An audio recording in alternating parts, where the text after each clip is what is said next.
Bonjour, soyez les bienvenus dans cette 100e capsule sur notre chaîne YouTube ou odyssée.com. Donc je suis ravi de vous retrouver, donc 100 capsules déjà, le temps passe vite.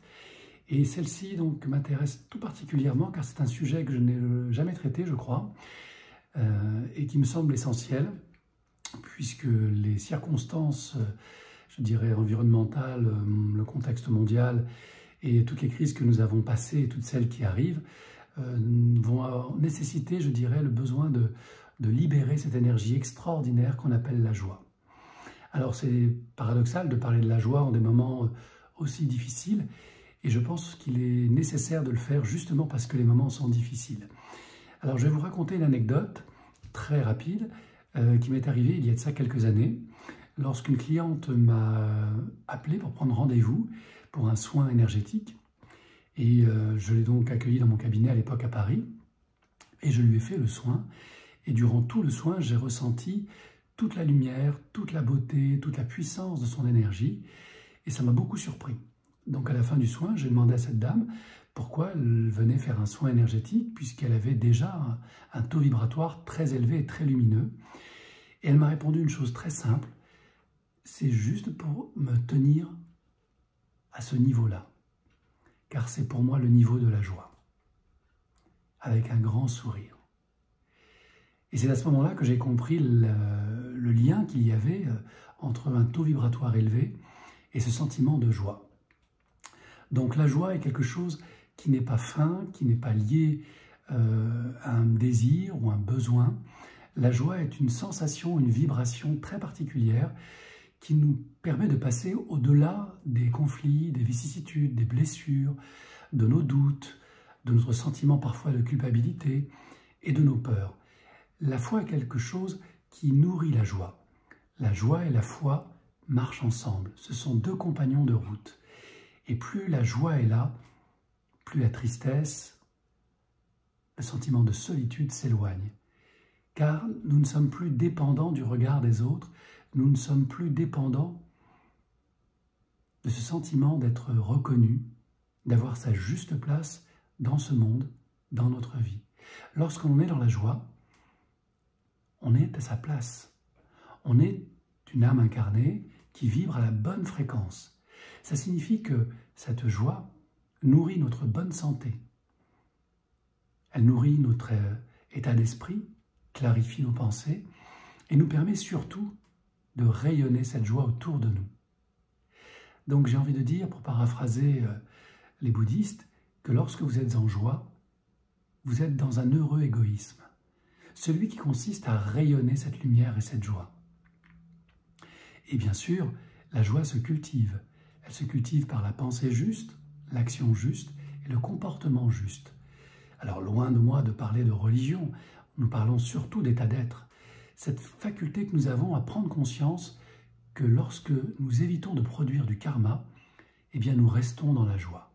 Produire du karma signifie être dans la colère, la jalousie, l'envie, je dirais le désir glouton de consommer des médias, de consommer des aliments riches, de consommer de l'alcool, de consommer des drogues. Lorsqu'on évite tous ces écueils qui font baisser bien sûr le taux vibratoire, eh bien on se maintient dans la joie.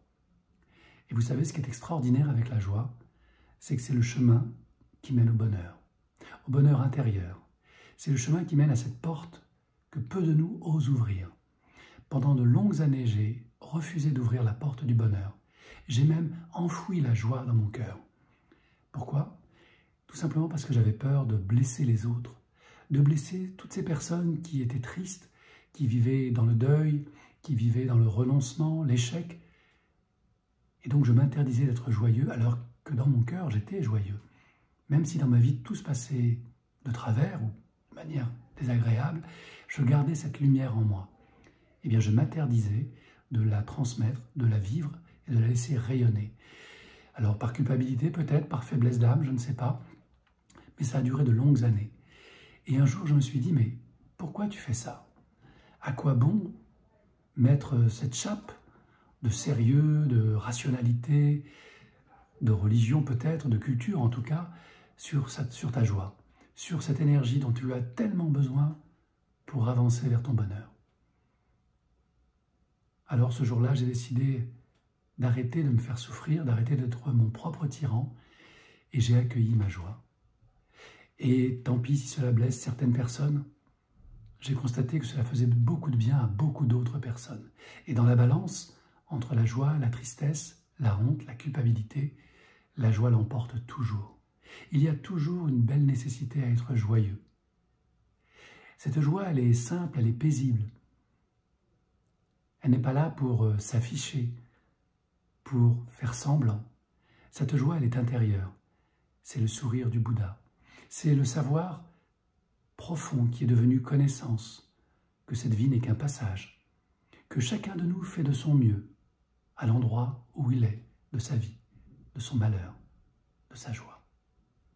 Alors bien sûr, les plaisirs, les amis, la famille, le travail peuvent concourir à cette joie.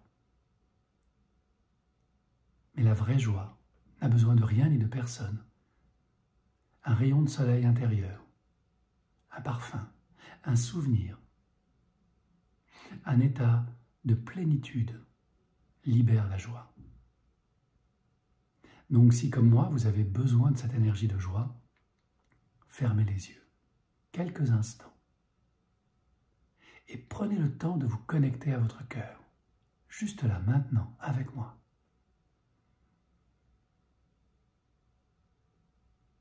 Et permettez à votre cœur de s'ouvrir, de lâcher toutes les tensions,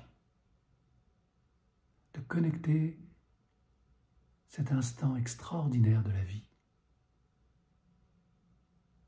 où ensemble nous traversons un espace d'éternité. Et dans cet espace d'éternité, il y a de la lumière, des couleurs peut-être, un équilibre retrouvé qui permet à la joie d'éclore naturellement, comme le lotus s'ouvre dans l'esprit de l'homme, de la femme qui médite sur la vacuité de notre monde, de notre vie. La joie est un état d'être, comme le bonheur. La joie est la manifestation du bonheur.